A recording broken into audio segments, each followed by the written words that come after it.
हाँ जी, आज के लेक्चर 'ਚ ਆਪਾਂ ਸਟੱਡੀ ਕਰਨਾ ਆ ਐਡੀਆਬੈਟਿਕ ਪ੍ਰੋਸੈਸ। ਹੁਣ ਸਭ ਤੋਂ ਪਹਿਲਾਂ ਆਪਾਂ ਦੇਖਦੇ ਹਾਂ ਕਿ ਐਡੀਆਬੈਟਿਕ ਪ੍ਰੋਸੈਸ ਆਪਾਂ ਕਿਹਨੂੰ ਕਹਿੰਦੇ ਆ। ਠੀਕ ਹੈ, ਜਿਸ ਪ੍ਰੋਸੈਸ ਦੇ ਵਿੱਚ ਹੀਟ ਟ੍ਰਾਂਸਫਰ ਜ਼ੀਰੋ ਹੁੰਦਾ ਆ ਉਹਨੂੰ ਆਪਾਂ ਕਹਿੰਦੇ ਐਡੀਆਬੈਟਿਕ ਪ੍ਰੋਸੈਸ। ਠੀਕ ਹੈ, ਜਿਸ ਪ੍ਰੋਸੈਸ ਦੇ ਵਿੱਚ ਸਿਸਟਮ ਤੇ ਸਰਾਊਂਡਿੰਗਸ ਦੇ ਵਿੱਚ ਕੋਈ ਹੀਟ ਟ੍ਰਾਂਸਫਰ ਨਹੀਂ ਹੁੰਦਾ ਉਸ ਪ੍ਰੋਸੈਸ ਨੂੰ ਆਪਾਂ ਕਹਿੰਦੇ ਆ ਐਡੀਆਬੈਟਿਕ ਪ੍ਰੋਸੈਸ।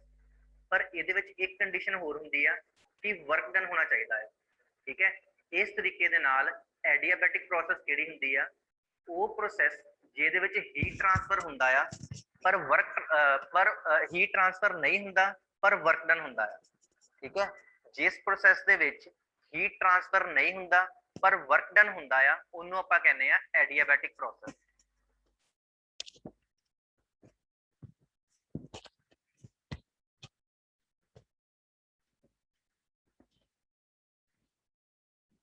ਹੁਣ फर्स्ट लॉ ऑफ थर्मोडायनेमिक्स आज को ਆਪਾਂ ਆ ਵਾਲਾ ਪਹਿਲਾ ਫਾਰਮੂਲਾ ਯੂਜ਼ ਕਰਨਾ ਹੈ।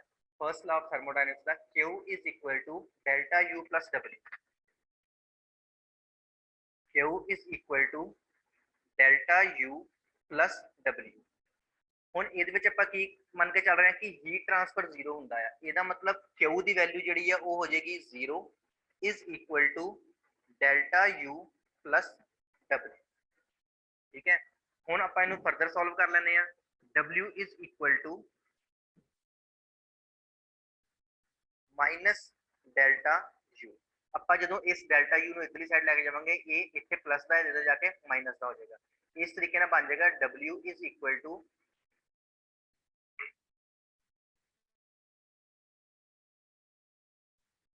W is equal to minus delta U। ਹੁਣ ਇਹਦੇ ਵਿੱਚ ਮਾਈਨਸ ਸਾਈਨ ਦਾ ਕੀ ਮਤਲਬ ਹੈਗਾ ਆ, ਦੇਖੋ ਸਾਡੇ ਕੋਲ ਨਾ ਦੋ ਚੀਜ਼ਾਂ ਹੁੰਦੀਆਂ, ਇੱਕ ਹੁੰਦਾ ਵਰਕ ਡਨ ਔਨ ਦਾ ਸਿਸਟਮ ਤੇ ਦੂਸਰੀ ਚੀਜ਼ ਹੁੰਦੀ ਆ ਵਰਕ ਡਨ ਬਾय ਦਾ ਸਿਸਟਮ। ਹੁਣ ਇਹਦਾ ਕੀ ਮਤਲਬ ਹੈਗਾ ਕਿ ਵਰਕ ਡਨ ਔਨ ਦਾ ਸਿਸਟਮ ਤੇ ਵਰਕ ਡਨ ਬਾय ਦਾ ਸਿਸਟਮ। ਹੁਣ ਮੰਨ ਲਓ ਕਿ ਸਾਡੇ ਕੋਲ ਨਾ ਇੱਕ ਇਹਨੂੰ ਆਪਾਂ ਪਿਸਟਨ ਸਿਲੰਡਰ ਅਰੇਂਜਮੈਂਟ ਕੰਸੀਡਰ ਕਰ ਲੈਂਦੇ ਆ। ਇਹ ਸਾਡੇ ਕੋਲ ਇੱਕ ਪਿਸਟਨ ਸਿਲੰਡਰ ਅਰੇਂਜਮੈਂਟ ਹੈ, ਇਹਦੇ ਅੰਦਰ ਜਿਹੜੀ ਗੈਸ ਆਪਾਂ ਫਿਲ ਕੀਤੀ ਹੈ ਨਾ ਇਹ ਕੰਪਰੈਸਡ ਫਾਰਮ ਦੇ ਵਿੱਚ ਹੈ, ਹਾਈ ਪ੍ਰੈਸ਼ਰ ਦੇ ਉੱਪਰ ਕੰਪਰੈਸਡ ਫਾਰਮ ਦੇ ਵਿੱਚ ਇਹ ਗੈਸ ਆਪਾਂ ਫਿਲ ਕੀਤੀ। ਠੀਕ ਹੈ, ਹੁਣ ਇਹਨੂੰ ਆਪਾਂ ਕੋਈ એનર્ਜੀ ਸਪਲਾਈ ਨਹੀਂ ਕਰ ਰਹੇ, ਇਨਸੂਲੇਸ਼ਨ ਆਪਾਂ ਇਹਦੀ ਕੀਤੀ ਹੋਈ ਹੈ ਚਾਰੇ ਸਾਈਡ, ਇਹਨੂੰ ਆਪਾਂ ਕੋਈ એનર્ਜੀ ਸਪਲਾਈ ਨਹੀਂ ਕਰਨੀ। ਹੁਣ ਇਹ ਪਿਸਟਨ ਜਿਹੜਾ ਹੈ ਨਾ ਇਹ ਉਹ ਫਿਰ ਵੀ ਉੱਪਰਲੀ ਸਾਈਡ ਮੂਵ ਕਰ ਰਿਹਾ ਹੈ। ਹੁਣ ਦੇਖੋ ਜਦੋਂ ਇਹ ਪਿਸਟਨ ਉੱਪਰਲੀ ਸਾਈਡ ਮੂਵ ਕਰੇਗਾ ਤੇ ਇਹਦਾ ਮਤਲਬ ਵਰਕ ਡਨ ਹੋ ਰਿਹਾ ਹੈ, ਚਾਹੇ ਪਿਸਟਨ ਉੱਪਰਲੀ ਸਾਈਡ ਮੂਵ ਕਰੇਗਾ ਜਾਂ ਪਿਸਟਨ ਨਿਚਲੀ ਸਾਈਡ ਮੂਵ ਕਰੇਗਾ, ਵਰਕ ਡਨ ਦੋਨਾਂ ਕੇਸਾਂ ਵਿੱਚ ਹੋਏਗਾ।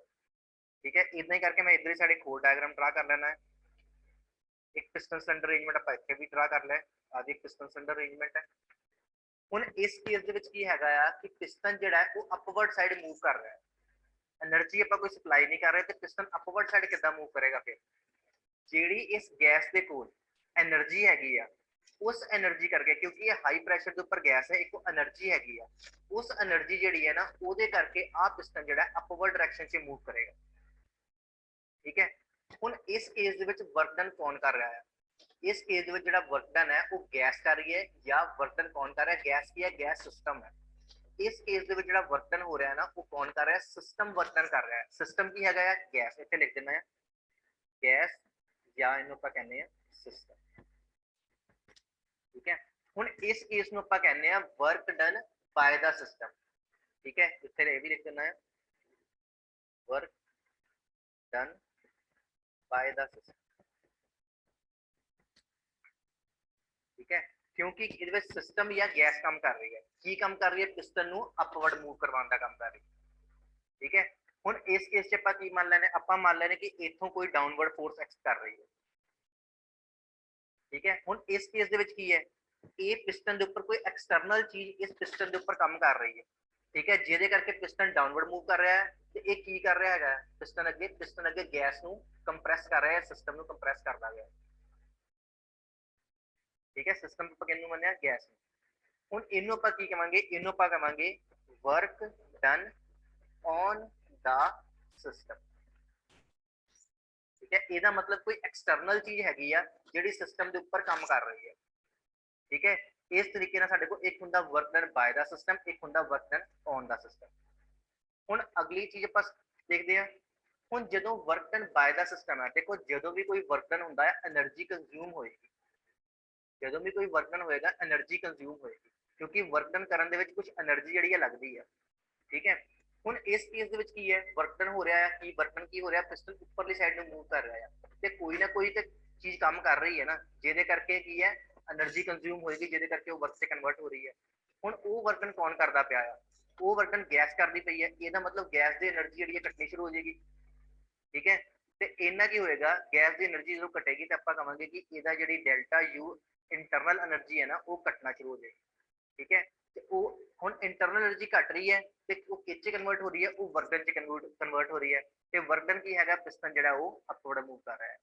ਮਤਲਬ ਇਸ ਪਿਸਟਨ ਨੂੰ ਅਪਵਰਡ ਜਾਣ ਵਾਸਤੇ ਜਿਹੜਾ ਵਰਕ ਡਨ ਕਰ ਰਿਹਾ ਉਹ ਗੈਸ ਵਰਕ ਡਨ ਕਰ ਰਹੀ ਹੈ, ਜਿਹਦੇ ਕਰਕੇ ਉਹਦੀ ਇੰਟਰਨਲ એનર્ਜੀ ਜਿਹੜੀ ਹੈ ਉਹ ਡਿਕਰੀਜ਼ ਹੋ ਰਹੀ ਹੈ।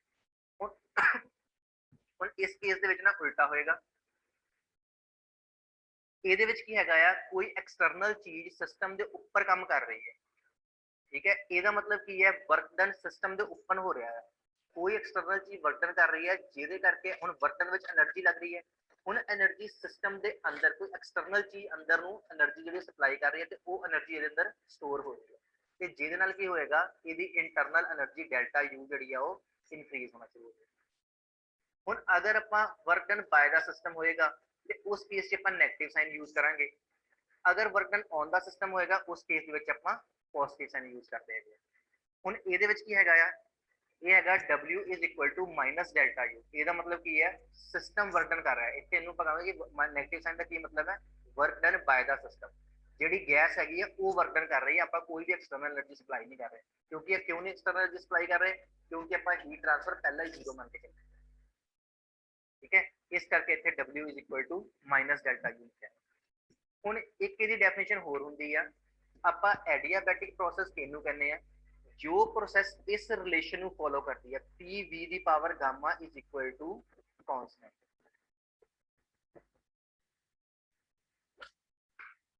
ਜਿਹੜੀ ਪ੍ਰੋਸੈਸ ਇਸ ਰਿਲੇਸ਼ਨ ਨੂੰ ਫੋਲੋ ਕਰਦੀ ਆ ਜਾਂ ਜਿਹੜੀ ਪ੍ਰੋਸੈਸ ਇਸ ਰਿਲੇਸ਼ਨ ਦੇ ਅਕੋਰਡਿੰਗਲੀ ਚੱਲਦੀ ਆ, ਉਹਨੂੰ ਆਪਾਂ ਕਹਿੰਦੇ ਆ ਐਡੀਆਬੈਟਿਕ ਪ੍ਰੋਸੈਸ, ਠੀਕ ਹੈ। ਇਸ ਤਰੀਕੇ ਨਾਲ ਸਾਡੇ ਕੋਲ ਤਿੰਨ ਚੀਜ਼ਾਂ ਹੋ ਗਈਆਂ।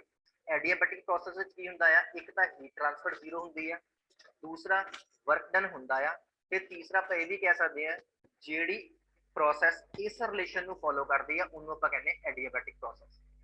ਅੱਜ ਦੇ ਲੈਕਚਰ ਵਿੱਚ ਆਪਾਂ ਇਸ ਰਿਲੇਸ਼ਨ ਨੂੰ ਡਿਰਾਈਵ ਕਰਨਾ ਹੈ, ਕਿਹੜਾ ਰਿਲੇਸ਼ਨ, PV ਦੀ power gamma is equal to constant, ਇਸ ਰਿਲੇਸ਼ਨ ਨੂੰ ਅੱਜ ਦੇ ਲੈਕਚਰ ਡਿਰਾਈਵ ਕਰਦੇ ਹਾਂ, ਠੀਕ ਹੈ।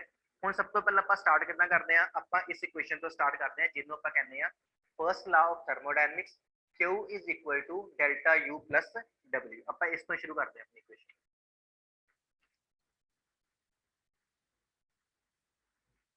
ਇੱਥੇ ਪਹਿਲੇ ਦਿਨ ਦੁਬਾਰਾ Q is equal to delta U plus W। ਹੁਣ ਇਹਨੂੰ ਆਪਾਂ ਡਿਫਰੈਂਸ਼ੀਅਲ ਫਾਰਮ 'ਚ ਲਿਖ ਦਿੰਦੇ ਆ। ਡਿਫਰੈਂਸ਼ੀਅਲ ਫਾਰਮ 'ਚ ਕਿੱਦਾਂ ਲਿਖਾਂਗੇ, dQ is equal to delta U, ਇੱਕ ਮਿੰਟ ਇਹਦਾ ਡਿਫਰੈਂਸ਼ੀਅਲ ਫਾਰਮ 'ਚ ਨਹੀਂ ਕਰਦੇ ਆਪਾਂ, ਇਹਨੂੰ ਪਹਿਲਾਂ ਇਦਾਂ ਕਰਦੇ ਆ,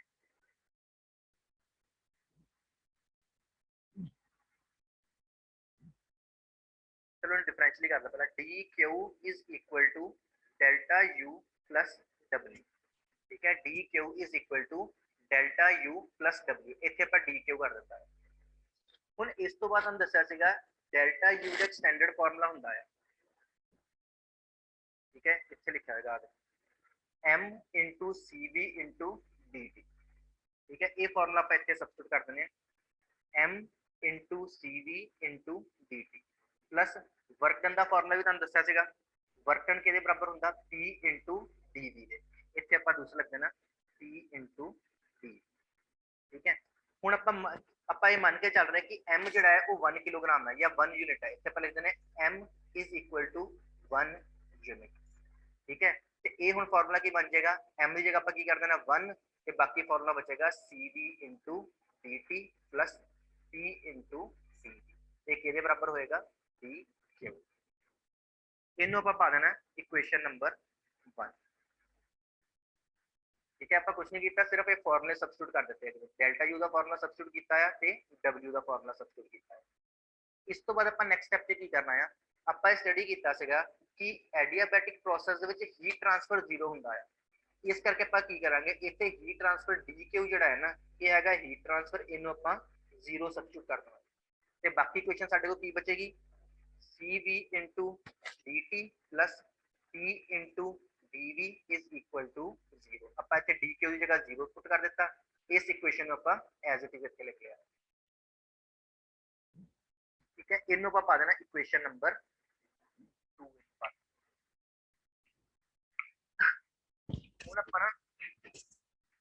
ਹੁਣ ਆਪਾਂ यूज करनी करैक्टरिस्टिक देखो पहला स्टेप की सीगा ਆਪਾਂ ਇਹ ਫਾਰਮੂਲਾ ਸਬਸਟੀਟਿਊਟ ਕੀਤਾ ਫਰਸਟ ਲਾ ਆਫ ਥਰਮੋਡਾਇਨਾਮਿਕਸ ਜਿਹੜੀ ਇਕੁਏਸ਼ਨ ਸੀਗੀ ਉਹਦੇ ਵਿੱਚ ਇਹ ਫਾਰਮੂਲਾ ਸਬਸਟੀਟਿਊਟ ਕੀਤਾ ਸੈਕੰਡ ਸਟੈਪ ਦੇ ਵਿੱਚ ਆਪਾਂ d ਕਿਉਂਕਿ ਐਡੀਆਬੈਟਿਕ ਪ੍ਰੋਸੈਸ ਤੇ 0 ਹੁੰਦਾ ਉਹ ਆਪਾਂ 0 ਸਬਸਟੀਟਿਊਟ ਕਰਕੇ ਆਪਾਂ ਇਕੁਏਸ਼ਨ ਨੰਬਰ 2 ਬਣਾ ਲਈ ਹੁਣ ਥਰਡ ਸਟੈਪ ਵਿੱਚ ਆਪਾਂ ਕੀ ਕਰਨਾ ਹੈ ਆਪਾਂ ਕਰੈਕਟਰਿਸਟਿਕ ਗੈਸ ਇਕੁਏਸ਼ਨ ਯੂਜ਼ ਕਰਨੀ ਹੈ ਠੀਕ ਹੈ ਉਹ ਕਿਹੜੀ ਹੁੰਦੀ ਆ PV mRT ठीक है PV mRT ਇਹ ਵੀ ਆਪਾਂ ਇੱਥੇ ਵੀ ਲਿਖ ਦਿੰਦੇ ਹਾਂ ਫਾਰਮੂਲਾ ਵਿੱਚ ਵੀ ਲਿਖ ਦਿੰਦੇ ਹਾਂ ਇਕੁਏਸ਼ਨ 11ਵਾਂ ਫਾਰਮੂਲਾ ਸਾਡਾ ਹੋ ਗਿਆ P mRT ਹੁਣ PV mRT ਆਪਾਂ ਕੀ ਮੰਨ ਕੇ ਚੱਲ ਰਹੇ ਹਾਂ ਮਾਸ ਕਿੰਨਾ ਹੈਗਾ ਆ 1 ਕਿਲੋਗ੍ਰਾਮ ਠੀਕ ਹੈ ਮਾਸ ਆਪਣਾ ਹੈਗਾ 1 ਕਿਲੋਗ੍ਰਾਮ ਤੇ ਇੱਥੇ ਇਕੁਏਸ਼ਨ ਬਣ ਜਾਏਗੀ PV RT ਠੀਕ ਹੈ ਹੁਣ ਇਸ ਤੋਂ ਬਾਅਦ ਆਪਾਂ ਕੀ ਕਰਨਾ ਹੈ ਇਸ ਇਕੁਏਸ਼ਨ ਨੂੰ ਡਿਫਰੈਂਸ਼ੀਏਟ ਕਰਨਾ ਹੈ ਇਹ ਵਾਲੀ ਇਕੁਏਸ਼ਨ ਨੂੰ ਡਿਫਰੈਂਸ਼ੀਏਟ ਕਰਨਾ ਹੈ ਹੁਣ ਜਦੋਂ ਆਪਾਂ ਇਹਨੂੰ ਡਿਫਰੈਂਸ਼ੀਏਟ ਕਰਾਂਗੇ ਇਹ ਬਣ ਜਾਏਗਾ ਲਿਖ ਦਿੰਦੇ ਔਨ ਡਿਫਰੈਂਸ਼ੀਏਟਿੰਗ ਸਾਨੂੰ ਕੀ ਮਿਲੇਗਾ ਹੁਣ ਇਹਨੂੰ ਡਿਫਰੈਂਸ਼ੀਏਟ ਕਰਨ ਦਾ ਨਾ ਫਾਰਮੂਲਾ ਹੁੰਦਾ ਆ ਉਹ ਹੁੰਦਾ ਆ ਦੇਖੋ ਡਿਫਰੈਂਸ਼ੀਅਲ ਆਫ ਇਹਨੂੰ ਇੱਥੇ ਲਿਖ ਦੇਣਾ ਹੈ differential of is equal to differential of RT ठीक है ਇਹਦੇ ਮੋਰੇ ਵੀ ਆਪਾਂ ਡੀਲ ਕਰਤਾ ਡਿਫਰੈਂਸ਼ੀਅਲ ਇਹਦੇ ਅੱਗੇ ਇਹਨੂੰ ਵੀ ਡਿਫਰੈਂਸ਼ੀਏਟ ਕਰ ਹੁਣ ਜਦੋਂ ਹੁੰਦਾ ਨਾ ਸਾਡੇ ਕੋਲ ਦੋ ਵੇਰੀਏਬਲ ਹੈ ਤੇ ਇਹਦਾ ਫਾਰਮੂਲਾ ਹੁੰਦਾ ਫਰਸਟ ਫੰਕਸ਼ਨ ਆ p ਇਹਨੂੰ ਇੱਕ ਵਾਰ p ਲਿਖ ਦੇਣਾ ਹੈ into differential of second function मतलब पहली बार p एज इट इज लिख देना है फिर अगला साडे को आ जाएगा dv इनटू प्लस ਹੁਣ ਆਪਾਂ ਸੈਕੰਡ ਵਾਲਾ ਐਜ਼ ਇਟ ਇਜ਼ ਲਿਖ ਦੇਣਾ ਸੈਕੰਡ ਕੀ ਹੈਗਾ v ਇਹਨੂੰ ਐਜ਼ ਇਟ ਇਜ਼ ਲਿਖ ਦੇਣਾ ਹੈ ਤੇ ਨਾਲ ਲਿਖ ਦੇਣਾ ਡਿਫਰੈਂਸ਼ੀਅਲ ਆਫ ਫਰਸਟ ਫੰਕਸ਼ਨ ਇਹ ਆ ਜਾਏਗਾ ਸਾਡੇ ਕੋਲ d is equal to ਹੁਣ r ਇਹਦੇ ਵਿੱਚ ਕਾਂਸਟੈਂਟ ਹੈ r ਐਜ਼ ਇਟ ਇਜ਼ ਬਾਹਰ ਆ ਜਾਏਗਾ ਤੇ ਬਾਕੀ ਸਾਡੇ ਕੋਲ ਕੀ ਬਚੇਗਾ ਅੰਦਰ ਬਚੇਗਾ d ਠੀਕ ਹੈ ਇਹ ਸਾਡੇ ਕੋਲ ਇਕੁਏਸ਼ਨ ਬਣ ਜਾਏਗੀ ठीक है ਤੁਹਾਨੂੰ ਦੁਬਾਰਾ ਦੱਸ ਦੇਣਾ ਹੈ ਡਿਫਰੈਂਸ਼ੀਅਲ ਆਫ ਦੋ ਵੇਰੀਏਬਲ ਦਾ ਫੰਕਸ਼ਨ ਉਹ ਹੁੰਦਾ ਆ ਪਹਿਲਾ ਫੰਕਸ਼ਨ ਆਪਾਂ ਐਜ਼ ਇਟ ਇਜ਼ ਲਿਖ ਦੇਣਾ p ਜਿਹੜਾ ਹੈ ਐਜ਼ ਇਟ ਇਜ਼ ਲਿਖ ਦੇਣਾ ਹੁਣ ਇਹਦੇ ਵਿੱਚ p ਫਰਸਟ ਫੰਕਸ਼ਨ ਹੈ b ਸੈਕੰਡ ਫੰਕਸ਼ਨ ਹੈ p ਫਰਸਟ ਫੰਕਸ਼ਨ ਆਪਾਂ ਐਜ਼ ਇਟ ਇਜ਼ ਲਿਖ ਦਿੱਤਾ ਫਿਰ ਆਪਾਂ v ਜਿਹੜਾ ਹੈਗਾ ਇਹਦਾ ਡਿਫਰੈਂਸ਼ੀਅਲ ਕਰ ਦਿੱਤਾ ਸੈਕੰਡ ਫੰਕਸ਼ਨ ਦਾ ਡਿਫਰੈਂਸ਼ੀਅਲ ਕਰ ਦਿੱਤਾ ਉਹ ਬਣ ਗਿਆ d प्लस का सिंबल पा के फिर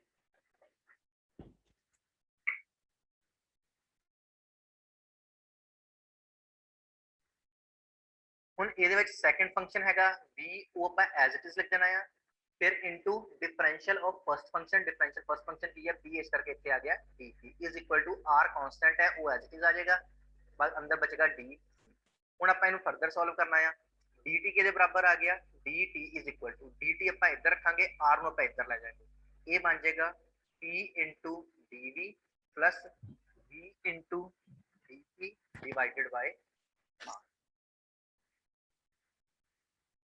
ਠੀਕ ਹੈ ਆਪਾਂ dt ਦੀ ਵੈਲਿਊ ਫਾਈਂਡ ਆਊਟ ਕਰ ਲਈ dt ਦੀ ਵੈਲਿਊ ਸਾਡੇ ਕੋਲ ਕੀ ਆਈ ਆ ਵਾਲੀ ਵੈਲਿਊ ਆਈ ਹੁਣ ਆਪਾਂ ਕੀ ਕਰਨਾ ਆ ਹੁਣ ਜਿਹੜੀ dt ਦੀ ਜਿਹੜੀ ਵੈਲਿਊ ਹੈਗੀ ਨਾ ਇਹਨੂੰ ਆਪਾਂ ਇਕੁਏਸ਼ਨ ਨੰਬਰ 2 ਵਿੱਚ ਸਬਸਟੀਟਿਊਟ ਕਰਾਂਗੇ ਹੁਣ ਇਕੁਏਸ਼ਨ ਨੰਬਰ 2 ਕਿਹੜੀ ਹੈ ਆ ਵਾਲੀ cv into dt ਆ t ਇਹਦੇ ਵਿੱਚ ਆਪਾਂ ਇਸ dt ਦੀ ਵੈਲਿਊ ਨੂੰ ਆਪਾਂ ਇਹਦੇ ਵਿੱਚ ਸਬਸਟੀਟਿਊਟ ਕਰ ਦਵਾਂਗੇ ਫਿਰ ਇਸ ਇਕੁਏਸ਼ਨ ਨੂੰ ਆਪਾਂ ਐਜ਼ ਇਟ ਇਜ਼ ਲਿਖ ਲਾਂਗੇ ਦੇਖੋ ਆਪਾਂ ਇਸ ਇਕੁਏਸ਼ਨ ਦੇ ਵਿੱਚ ਨਾ ਇਹਨੂੰ ਸਬਸਟੀਟਿਊਟ ਕਰ ਦਿੰਦੇ ਹਾਂ ਪਹਿਲਾਂ ਮੈਂ ਇਕੁਏਸ਼ਨ ਨੂੰ ਦੁਬਾਰਾ ਲਿਖ ਦਿੰਦਾ ਜਿਹੜੀ ਸੈਕੰਡ ਇਕੁਏਸ਼ਨ ਹੈ ਇਹ ਹੈਗੀ ਆ cv into dt plus e into dv is equal to 0 ਆਪਣੀ ਇਹ ਇਕੁਏਸ਼ਨ ਸੈਕੰਡ ਇਕੁਏਸ਼ਨ ਸੀਗੀ ਠੀਕ ਹੈ ਇੱਥੇ ਲਿਖ ਦੇਣਾ ਇਹ ਸੈਕੰਡ ਇਕੁਏਸ਼ਨ ਸੀਗੀ ਇਸ ਇਕੁਏਸ਼ਨ ਦੇ ਵਿੱਚ ਆਪਾਂ dt ਦੀ ਵੈਲਿਊ ਸਬਸਟੀਟਿਊਟ ਕਰ ਦੇਣੀ ਠੀਕ ਹੈ ਤੁਹਾਨੂੰ dt ਦੀ ਵੈਲਿਊ ਲਿਖ ਦੇਣਾ ਹੈ ਠੀਕ ਹੈ cv ਸਾਡੇ ਕੋਲ ਐਜ਼ ਇਟ ਇਜ਼ ਆ ਜਾਏਗਾ cv ਸਾਡੇ ਕੋਲ ਐਜ਼ ਇਟ ਇਜ਼ ਆ ਗਿਆ ਇਨਟੂ dt ਦੀ ਵੈਲਿਊ ਕੀ ਹੈਗੀ ਆ p into dv plus v into dp divided by r ਇਹ ਆਪਾਂ dt ਦੀ ਵੈਲਿਊ ਤੇ ਸਬਸਟੀਟਿਊਟ ਕਰ ਦਿੱਤੀ ਆ dt ਦੀ ਵੈਲਿਊ ਸਬਸਟੀਟਿਊਟ ਕਰ plus p into dv is equal to 0 ਹੁਣ ਆਪਾਂ ਕੀ ਕਰਨਾ, ਹੁਣ ਆਪਾਂ ਇਹਨੂੰ ਨਾ ਸੋਲਵ ਸਿੰਪਲੀਫਾਈ ਕਰ ਦੇਣਾ। ਠੀਕ ਹੈ, ਹੁਣ ਸਿੰਪਲੀਫਾਈ ਕਿੱਦਾਂ ਕਰਾਂਗੇ, CV ਇਹਨਾਂ ਮਲਟੀਪलाई ਹੋ ਜਾਏਗਾ, CV into E into DV plus V into DP divided by R plus C into DV is equal to. Next step ਦੇ ਵਿੱਚ ਆਪਾਂ ਕੀ ਕਰਾਂਗੇ, ਇਹਦਾ ਐਲਸੀਐਮ ਲੈ ਲਾਂਗੇ, ਆਰ ਇੱਧਰ ਚਲਾ ਜਾਏਗਾ, ਇਹ ਬਣ ਜਾਏਗਾ CV into E into DV plus V into DP plus A R ਇਹਨਾਂ ਮਲਟੀਪलाई हो जाएगा, ये हो जाएगा RP divided by R is equal to 0। ਹੁਣ ਇਸ r ਨੂੰ ਆਪਾਂ ਇਹਨਾਂ 0 ਨਾਲ ਮਲਟੀਪलाई ਕਰਵਾਵਾਂਗੇ, ਇਹ 0 ਹੋ ਜਾਏਗਾ, ਬਾਕੀ ਸਾਡੇ ਕੋਲ ਇਕੁਏਸ਼ਨ ਬਚੇਗੀ CV into E into DV plus V into DP bracket बंद plus RP into is equal to 0। r किधर गया, ए r ਨੂੰ ਆਪਾਂ 0 ਨਾਲ ਮਲਟੀਪलाई ਕਰਕੇ 0 ਹੋ ਗਿਆ। ਠੀਕ ਹੈ, ਹੁਣ ਫਰਦਰ ਆਪਾਂ ਕੀ ਹੈ, ਇਹਦੇ ਵਿੱਚ ਨਾ ਇੱਕ ਫਾਰਮੂਲਾ ਹੋਰ ਨੋਟ ਕਰ ਲੈਣੇ ਆ, ਜਿਹੜਾ ਇਹ ਹੋ ਗਿਆ 12th ਫਾਰਮੂਲਾ, ਜਿਹੜਾ r ਹੈ ਨਾ ਇਹ ਬਰਾਬਰ ਹੁੰਦਾ CP ਮਾਈਨਸ C। ਠੀਕ ਹੈ, ਤੇ ਇੱਕ ਹੋਰ ਯਾਦ ਕਰਨਾ ਹੈ, CP ਬਟਾ CV ਇਹ ਬਰਾਬਰ ਹੁੰਦਾ ਆ ਗਾਮਾ। ਠੀਕ ਹੈ, ਜਿੱਥੇ ਸਾਨੂੰ CP ਬਟਾ CV ਹੋਏਗਾ ਉੱਥੇ ਆਪਾਂ ਗਾਮਾ ਵੀ ਲਿਖ ਸਕਦੇ ਹਾਂ, ਤੇ r ਦੀ ਜਗ੍ਹਾ ਆਪਾਂ CP ਮਾਈਨਸ CV ਵੀ ਲਿਖ ਸਕਦੇ ਹਾਂ। ਹੁਣ ਆਪਾਂ ਇਹਨੂੰ ਫਰਦਰ ਸੋਲਵ ਕਰ ਲੈਂਦੇ ਹਾਂ, ਨਾਲੇ ਬ੍ਰੈਕਟ ਨੂੰ ਓਪਨ ਕਰ ਲੈਂਦੇ ਹਾਂ। ਇੱਥੇ ਸਾਡੇ ਕੋਲ ਬਣਿਆ CV into P into DV plus V into DP, ये एज इट इज लिख दिता, प्लस P इंटू DV पहला ये लिख लिया, ब्रैकेट ਦੇ ਵਿੱਚ R ਦੀ ਜਗ੍ਹਾ ਆਪਾਂ ਕੀ ਕਰਨਾ ਹੈ, R ਦੀ ਜਗ੍ਹਾ ਆਪਾਂ ਇਹ ਵਾਲਾ ਫਾਰਮੂਲਾ ਜਿਹੜਾ ਹੈਗਾ ਨਾ CP ਮਾਈਨਸ CV ਇਹ ਆਪਾਂ ਸਬਸਟੀਟਿਊਟ ਕਰ ਦੇਣਾ। ਹੁਣ ਇੱਥੇ ਆਪਾਂ ਇਹ ਫਾਰਮੂਲਾ ਭਰ ਦੇਣਾ ਹੈ, CP minus CV is equal to, ਹੁਣ ਆਪਾਂ ਹੀ ਕਰਨਾ ਇਸ ਸਾਰੇ ਨੂੰ ਆਪਾਂ ਓਪਨ ਕਰ ਲੈਣਾ ਹੈ। ਪਹਿਲਾਂ ਸਾਡੇ ਕੋਲ ਕੀ ਬਚੇਗਾ, CV into P into DV plus फिर CV ਨੂੰ ਇਹਨਾਂ ਮਲਟੀਪलाई ਕਰ ਦਵਾਂਗੇ, CP into V into plus फिर ਇਹਨੂੰ ਇਹਨਾਂ ਮਲਟੀਪलाई ਕਰ ਦਵਾਂਗੇ, P into DV into CP minus P into DV into. ਹੁਣ ਇਹਦੇ ਵਿੱਚ ਦੇਖੀਏ ਆਪਾਂ ਕੁਝ ਕੱਟ ਸਕਦਾ, ਆ ਦੇਖੋ P ਹੈ, DV ਹੈ ਤੇ CV ਹੈਗਾ ਆ। ठीक है, ਤੇ इधर D CV आ देखो आ दोनों सेम है, ये माइनस वाली है, ये प्लस वाली है, CV P ਤੇ DV, ਇਸ ਕਰਕੇ ਆ ਵਾਲੀ ਮਾਈਨਸ ਵਾਲੀ ਤੇ ਆ ਵਾਲੀ ਪਲੱਸ ਵਾਲੀ ਇਹ ਕੈਨਸਲ ਆਊਟ ਹੋ ਜਾਏਗੀ। ਬਾਕੀ ਸਾਡੇ ਕੋਲ ਕੀ ਬਚੇਗਾ, CV into V into DP plus P into DV into C is equal to. ठीक है, ਹੁਣ ਆਪਾਂ ਇਸ ਤੋਂ ਬਾਅਦ ਕੀ ਕਰਨਾ ਆ, ਆਪਾਂ ਇੱਕ ਹੋਰ ਸਟੈਪ ਇੰਟਰੋਡਿਊਸ ਕਰਨਾ ਆ, ਉਹਦੇ ਵਿੱਚ ਆਪਾਂ ਕੀ ਕਰਨਾ ਆ ਕਿ ਇਸ ਸਾਰੀ ਇਕੁਏਸ਼ਨ ਨੂੰ ਆਪਾਂ CV into PV ਨਾਲ ਡਿਵਾਈਡ ਕਰ ਦੇਣਾ।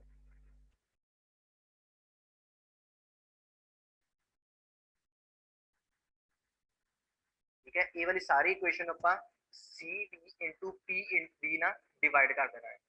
ਹੁਣ ਇੱਥੇ ਕੀ ਸਾਨੂੰ ਮਿਲੇਗਾ, ਪਹਿਲਾਂ CV into V into DP divided by CV into P plus इनू भी डिवाइड कर देना है, P into DP into CP divided by CV into P into B is equal to 0 ने डिवाइड करेंगे 0 ही आ जाएगा। ठीक है, ਹੁਣ ਆਪਾਂ ਇਹਦੇ ਵਿੱਚ ਦੇਖਣਾ ਜੋ ਜੋ ਚੀਜ਼ਾਂ ਕੈਨਸਲ ਆਊਟ ਹੋ ਰਹੀ ਹੈ ਕੈਨਸਲ ਆਊਟ ਕਰ ਦੇਣੀ ਹੈ, ਆ V ਤੇ ਆ ਕੈਨਸਲ ਆਊਟ ਹੋ ਜਾਏਗਾ। ठीक है, CV ਨਾਲ CV ਕੈਨਸਲ ਆਊਟ ਹੋ ਜਾਏਗਾ, ਬਾਕੀ ਸਾਡੇ ਕੋਲ ਕੀ ਬਚੇਗਾ, DP divided bye P plus इदा ही ये देख लेना है, आप P ना आप ही कैंसल आउट हो जाएगा। ठीक है, ये साढ़े को फिर बचेगा CP बटा CV, CP बटा CV इंटू DV बटा V, ये साढ़े को बचा है। ठीक है, फिर तुहानू दस्या सीगा कि CP बटा CV किहदे बराबर हुंदा है, आ देखो आपने दस्या सीगा CP बटा CV किहदे बराबर होएगा, गामा दे। ठीक है, इत्थे आपां लिख दिंदे आ इत्थे DP divided bye P plus gamma into DV divided by V is equal to 0। ਹੁਣ ਇਸ ਤੋਂ ਬਾਅਦ ਆਪਾਂ ਕੀ ਕਰਨਾ ਹੈ, ਹੁਣ ਆਪਾਂ ਕੁਝ ਲਾਸਟ ਵਿੱਚ ਆਪਾਂ ਕੀ ਕਰਨਾ ਹੈ, ਇਹਨੂੰ ਇੰਟੀਗ੍ਰੇਟ ਕਰ ਦੇਣਾ ਹੈ। ਠੀਕ ਹੈ, ਇੰਟੀਗ੍ਰੇਟ ਕਰਨ ਵੇਲੇ ਆਪਾਂ ਇਹਨੂੰ ਚਲੋ ਪਹਿਲਾਂ ਲੈ ਜਾਂਦੇ ਆ, ਇਹ ਬਣ ਜਾਏਗਾ ਸਾਡੇ ਕੋਲ ਇੰਟੈਗਰਲ गामा इंटू dv बटा v प्लस इंटेग्रल dp बटा v is equal to integral of 0। ये सारी इक्वेशन ਨੂੰ ਆਪਾਂ ਇੰਟੀਗ੍ਰੇਟ ਕਰਨਾ, ठीक है। पहला ਆਪਾਂ ਇਹ ਵਾਲੀ ਇਕੁਏਸ਼ਨ ਨੂੰ ਇੰਟੀਗ੍ਰੇਟ ਕਰ ਦਿੱਤਾ, ਫਿਰ ਆਪਾਂ ਇਸ ਪਾਰਟ ਨੂੰ ਇੰਟੀਗ੍ਰੇਟ ਕਰਨਾ, ਲਾਸਟ ਵਿੱਚ ਆਪਾਂ 0 ਨੂੰ ਇੰਟੀਗ੍ਰੇਟ ਕਰ ਦਿੱਤਾ, ठीक है। ਹੁਣ ਕੁਝ ਫਾਰਮੂਲੇ ਆਪਾਂ ਦੇਖ ਲੈਣੇ। ਹੁਣ ਦੇਖੋ ਗਾਮਾ ਜਿਹੜਾ ਕਾਂਸਟੈਂਟ ਹੈ ਇਹ ਇੰਟੈਗਰਲ ਸਾਈਨ ਤੋਂ ਬਾਹਰ ਆ ਜਾਏਗਾ, अंदर बचेगा साढ़े को इंटैग्रल ऑफ dv बटा v plus integral of dp बटा d प्लस इत्थे आ जाएगा साढ़े को कांस्टेंट, ठीक है। क्योंकि इंटैग्रल ऑफ 0 जिहड़ा ये कांस्टेंट हुंदा है, ये भी आपां इत्थे लिख लैंदे हैं।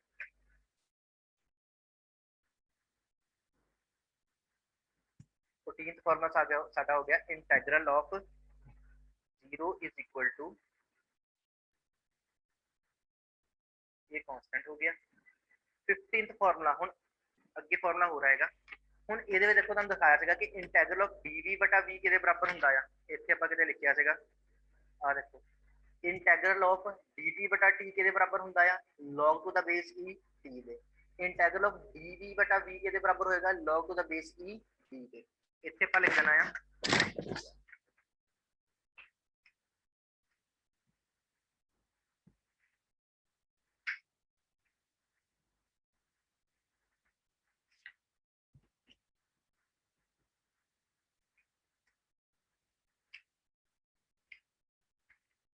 इन्हें आप फर्दर सॉल्व करना है। गामा इंटैग्रल ऑफ dv बटा v के बराबर होएगा, देखो इस फार्मूला में दिखाया सीगा इंटैग्रल ऑफ dt बटा t के बराबर है log to the base e t दे।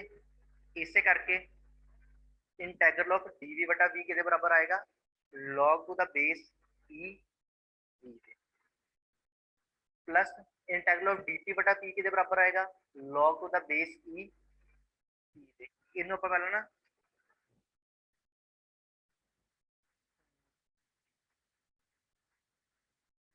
वाले इतना ही रखते हैं इंटेग्रल, ठीक है।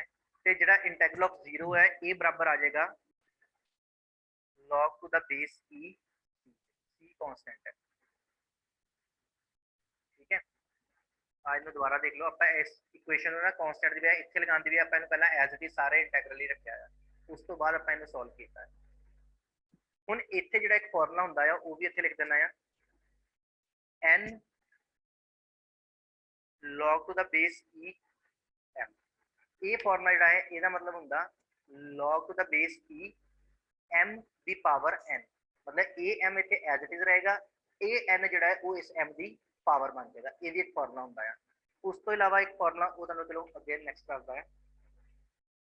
हुन इत्थे देखो ये साडा हो गया n, ये हो गया log m, ते ये की बन जाएगा log to the base e m दी power n is equal to log plus log to the base e t is equal to log to the base e।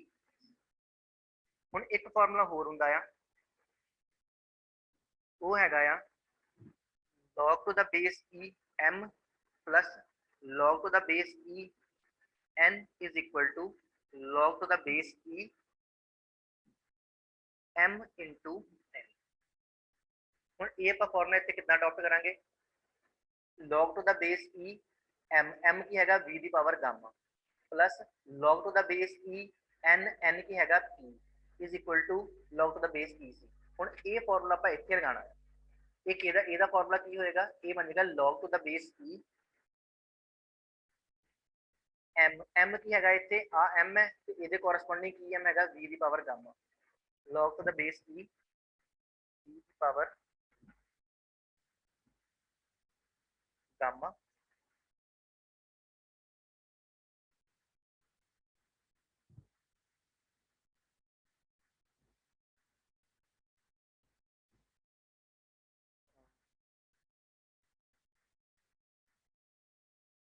पहले पहला रीअरेंज कर लेने, इन्हू रीअरेंज करते फिर थोड़ा सही हो जाएगा। इस इक्वेशन में पहला लिखते हैं, इन्हू बाद च लिखते हैं log to the base e t plus log to the base e v दी power gamma is equal to log to the base e c। हुण आपां इन्हू अप्लाई कर लेंगे। इत्थे m की हैगा आ p n ਕੀ ਹੈਗਾ ਆ v ਦੀ ਪਾਵਰ ਗਾਮਾ। ਹੁਣ a ਕੀ ਬਣ ਜਾਏਗਾ log to the base e p v ਦੀ power gamma is equal to log to the base e c।